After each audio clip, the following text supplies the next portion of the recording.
দাদাইদেউক খবৰ এটা লওঁ বুলি সোমালোঁ। গাটো ভালে আছেনে?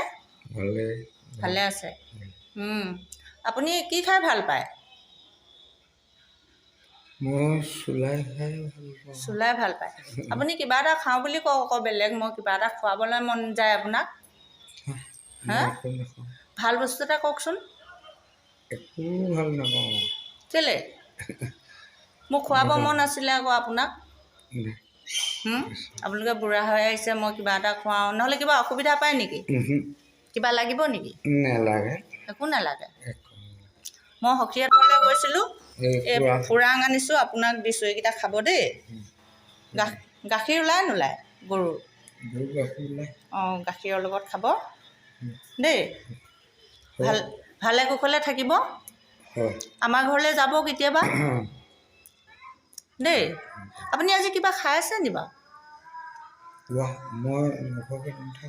কি খায়? চুলাই খাই থাকে। বৰকৈ নাখাব আকৌ, দেহাটোলৈ চাব আকৌ।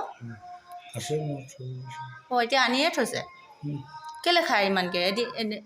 এগিলাচ খাব এদিনত। ৰাতিপুৱা যদি 30-40 টকা নাপাওঁ নহয়। পইচাটো ক'ত পায়? পইচাটো আহে বাৰু ভগৱানৰ কৃপাত। কোনে দিয়ে? তেওঁ দিয়ে। ভগৱানে দিয়ে?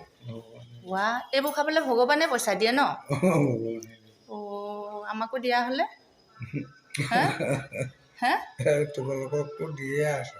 অঁ, নহয়, মই ভগৱানে পইচা দিয়া আপোনাৰ মুখতে শুনিছোঁ।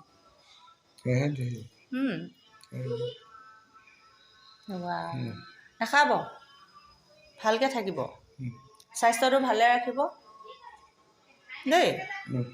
আমি দাদাইদেউ বুলি কওঁ, আপোনাক ইমান শ্ৰদ্ধা কৰোঁ সদায়।